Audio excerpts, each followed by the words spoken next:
Assalamualaikum warahmatullahi wabarakatuh. Sampurasun, Pak Menko yang saya hormati, selamat datang di Provinsi Jawa Barat, di Kota Bandung, halaman Gedung Sate, yang mungkin tahun depan akan berubah, karena ini akan saya tata dan disatukan antara Gasibu dan Gedung Sate satu kesatuan, tidak terpisah oleh jalan. Nah, kita ini satu jalan, jangan dipisahkan oleh jalan. Pak Menteri Kebudayaan, saya hormati, ini orang Bandung, Pak. Pembaca puisi terbaik pada zamannya.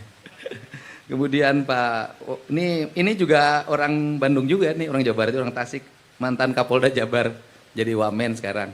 Kalau dulu Bapak meriksa, mungkin sekarang latihan diperiksa.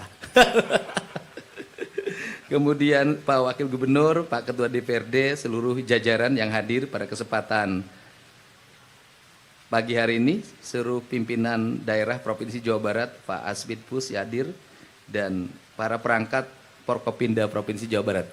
Pertama saya mohon maaf terlambat, Pak. Pagi tadi saya mendamaikan dulu guru dan orang tua siswa yang berselisih karena anaknya ditampar. Hari ini saya membuat surat edaran pada para guru, kalau anaknya nakal itu cukup diberi hukuman yang mendidik.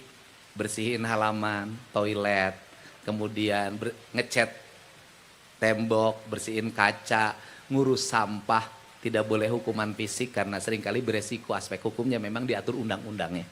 Kemudian yang kedua, di Jawa Barat itu sebenarnya sudah ada 200 pengacara yang mendampingi guru SMA dan SMK. Kebetulan yang berselisihnya SMP, kewenangannya Bupati. Kemudian yang ketiga, sudah ada surat pernyataan dari seluruh orang tua siswa, manakala anaknya tidak mau mengikuti pendidikan kedisiplinan di sekolah, tidak mau menerima sanksi di sekolah, maka anaknya dikembalikan ke orang tua siswanya. Ini cara kami untuk merubah cara berpikir. Yang kedua, kami sampaikan juga, di tengah-tengah kita menghadapi menurunnya daya dukung fiskal pemerintah Provinsi Jawa Barat yang kita kehilangan 2,5 triliun, pemerintah Provinsi Jawa Barat pada tahun ini juga itu memberikan asuransi ketenaga kerjaan pada 1 juta orang tenaga informal. 1 juta orang, mulai tahun ini, mulai bulan ini kita boleh setor 1 juta orang, dengan tujuan aja adalah mereka yang bekerja pada sektor informal, sopir, kemudian tenaga kebersihan, tukang macul, nelayan, petani, kuli panggul, kemudian juga kuli ngaduk, kuli nembok, pemulung, asisten rumah tangga, kemudian seniman, dan semuanya itu mendapat pelindungan dari asuransi pemerintah Provinsi Jawa Barat. Ini adalah tekad kami, dan untuk apa? Bahwa saya selalu menyampaikan pesan, kalau membangun dengan banyak uang itu biasa. Tapi kalau kita survive membangun dengan sedikit uang, itu namanya luar biasa. Dan hari ini kami sampaikan ke Bapak, kita mulai November WFH, Pak. Jadi pegawai itu yang masuk kantor hanya yang memberikan layanan. Yang tidak memberikan layanan langsung bekerja di rumah. Dia menggunakan sistem digital. Dan kemudian kami membagi struktur tunjangan menjadi 2. Satu yang WFH nanti beda dengan yang layanan. Kemudian beda yang pekerja lapangan, mereka akan jauh lebih tinggi, yang WFH lebih rendah. Ini adalah bagian dari efisiensi pengelolaan keuangan pemerintah Provinsi Jawa Barat, di mana kami memangkas hampir 75% dana rutin pemerintah provinsi. Dan kami arahkan untuk membangun infrastruktur. Jalan harus selesai pada 2 tahun, karena jalannya naik loncat, Pak, dari 400 menjadi 4 triliun. Kemudian irigasi naik loncat, biasanya hanya 0, sekarang 500. Jaringan listrik loncat, biasanya 0, sekarang hampir 500 miliar per tahun. Pemasangan PJU dulu paling hanya 20, kini menyentuh angka 1 triliun. Sekolah-sekolah dulu rehab segala macam 0, sekarang hampir mencapai 1 triliun. Kami ingin ngebut dalam waktu 2027 seluruh infrastruktur dasar Provinsi Jawa Barat sudah selesai. 2028 kami udah ngomong kemarin dengan Direktur Utama PT KAI, kami ingin menyambungkan kereta yang agak sedikit lebih kenceng, ya Agro Parahyangan dari Jakarta ke Bandung, pengen waktu tempuhnya 1,5 jam sampai 1 jam. Dan nanti terkoneksi sampai Banjar, sampai Pangandaran. Nanti juga ada kereta yang mengangkut hasil panen dari Tasik sampai Jakarta. Nanti ada gerbong khusus di mana bawa kambing boleh naik kereta dengan gerbong khusus, tidak bareng dengan yang lain. Kemudian ngangkut padi nanti dari Cirebon, kami ingin melalui stasiun-stasiun dan saya sudah memberi 3 nama di situ. Kereta yang angkut hasil pertanian namanya Tani Mukti. Kemudian yang nanti kereta yang disebut kereta yang menghubungkan dari Jakarta sampai Banjar yang waktunya lebih cepat, itu namanya Kilat Pajajaran. Kemudian nanti ada kereta wisata di bulan Desember awal dari Jakarta sampai Cianjur, itu namanya Jaka Lalana. Karena Jaka itu laki-laki kerjanya keliling. Lalana. Kalau Mas Menteri Menko namanya Joko Lelono. Nah, kalau orang Betawi Jeke Lelene. Ini adalah ikhtiar-ikhtiar kami dan konsep layanan seperti ini kami berlangsung seminggu 2 kali, Pak. Keliling Jawa Barat dan sekarang hampir selesai. Tinggal 1 lagi kota Cirebon. Biasanya siangnya kita memberikan layanan seperti ini.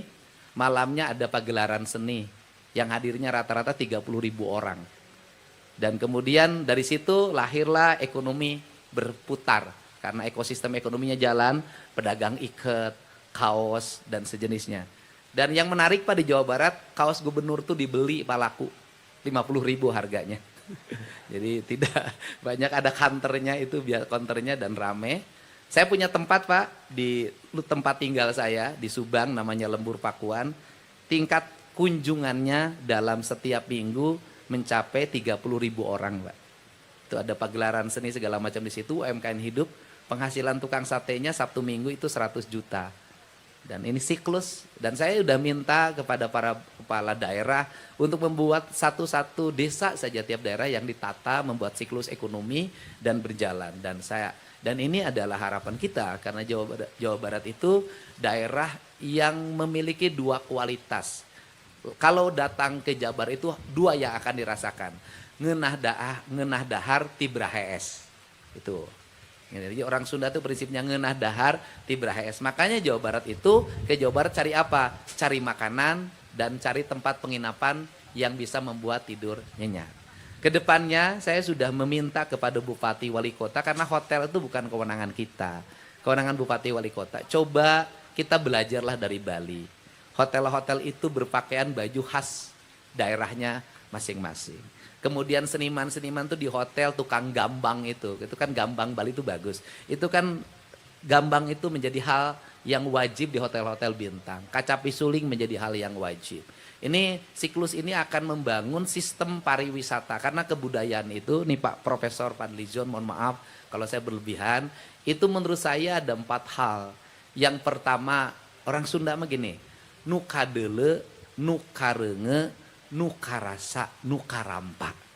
Apa itu artinya? Seni itu akan melahirkan enak didengar, indah dilihat, kemudian nyaman dirasa, dan kemudian juga membuat kita bahagia. Rumusnya cuma 1, saya belajar betul. Kenapa orang ingat ke Bali terus? Karena apa? Karena di Bali itu ada 3 hal yang terjadi. Pertama adalah ada gamelan yang tidak pernah berhenti. Yang kedua ada desain arsitektur yang seragam, punya karakter Bali. Yang ketiga ada buhur, ada ratus yang dibakar. Dan itu terjadi di Mekah. Ya kalau orang pergi ke Mekah, buhurnya itu sama. Cuman bedanya orang Sunda bakar kemenyan itu dianggap haram. Orang Mekah tiap hari bakar kemenyan di depan tokonya. Yang disebut dengan buhur. Ini adalah strategi peradaban yang harus kita selesaikan. Nggak boleh lagi begitu. Jadi nanti kalau di gedung sate bakar kemenyan, bukan saya ngundang jurig. Justru saya ngusir jurig. Jurig apa? Virus, bakteri jahat suruh pergi. Yang datang adalah bakteri yang baik. Gitu. Nah ini yang harus dilakukan. Dan kemudian kemenyannya harus kemenyan pilihan. Kemenyan yang terbaik itu ada di Sumatera Utara. Dari pohonnya langsung, warnanya putih. Makanya kata orang Sunda, kalau hidup bahagia itu begini kalimatnya. Asa karagragan menyan bodas. Itu kalimatnya, artinya menyan terbaik itu bodas. Orang Arab tuh pakai buhur, itu juga sama. Nah kita ini agak aneh-aneh. Yang tidak boleh itu bakar menyan yang murah. Bau. Nanti jin yang datangnya itu jin yang sakit. Gitu. Nah ini penting Pak, ini penting karena bagaimanapun kita harus punya cara untuk bangun tren. Sehingga hari ini Pemda Jabar mulai menetapkan desain-desain arsitek. Gapuranya seperti ini, mulai pagarnya seperti ini. Nanti akan terus kami lakukan. Dan perlu disampaikan, saat dulu saya melarang studi tour, semua orang demonstrasi ke saya di sini. Pak Kapolda. Kemudian alasannya apa? Akan membunuh pariwisata. Tetapi berdasarkan survei BPS kemarin terakhir, justru sekarang pariwisata Jawa Barat mengalami peningkatan lebih tinggi dalam 5 tahun terakhir. Jadi bukan orang Jawa Barat yang dibawa keluar, padahal pinjem bank emok, bank keliling. Tapi orang luar Jawa Barat bawa uang ke sini. Saya ketemu di jalan barusan orang Lampung lagi di minimarket. Itu dari mana? Lampung. Setiap hari orang datang ke sini. Dan ini harus terus dijaga bagaimana kita menata lingkungan, kebersihan, dan saya minta Pak Sekda, gak ada masalah, para pegawai pun menurut saya harus mulai memakai baju-baju yang memiliki implikasi ke pariwisataan. Kalau hanya pakai baju yang sekarang tidak akan menarik. Tapi kalau para pegawai Pemda pakai kebaya, laki-lakinya pakai baju yang punya implikasi ke pariwisataan, pasti akan minat. Kalau gedung-gedungnya ditata memiliki implikasi kebudayaan, pasti orang datang. Kan jadi pusat wisata tidak usah ke hotel saja. Gedung kantor, sekolah itu akan menjadi pusat kepariwisataan. Terakhir saya pesan pada seniman. Beda antara baju Cina, baju Betawi dengan baju kayak khas Sunda. Itu beda. Jadi penari Jaipongan tadi saya lihat, itu rame banget. Nih Pak Ketua. Yang Sunda itu nggak rame. Jadi satu clear. Ini tadi ditumpuk-tumpuk. Nanti orang bingung. Ya penari Sunda atau penari Betawi. Walaupun Betawi adalah Jawa Barat, Sunda juga sebenarnya. Tetapi ada khas. Gitu ya. Jadi coba orang Sunda ulah kababawa. Udah kita punya khasnya masing-masing. Ini Betawi. Jadi kita bisa membedakan. Ini penari Betawi. Ini penari Jaipongan. Ini penari dari Cirebonan. Jadi semuanya punya identity. Identity itu akan membangun karakter. Karakter itu akan melahirkan nilai. Yang nilai itu akan melahirkan market atau pasar. Jadi saya tinggal kuat bingung nah peneri Jaipongan. Kuat numpuk di bajuna. Ini Pak, jadi ada lamban. Dan sekarang Pemda Jawa Barat mengidentifikasi khas Jawa Barat. Yaitu satu, mahkota binokasi.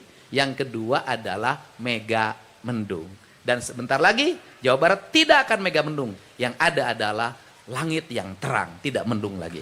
Terima kasih. Wallahu muwaffiq ila aqwamit thoriq. Assalamualaikum warahmatullahi wabarakatuh. Sampurasun.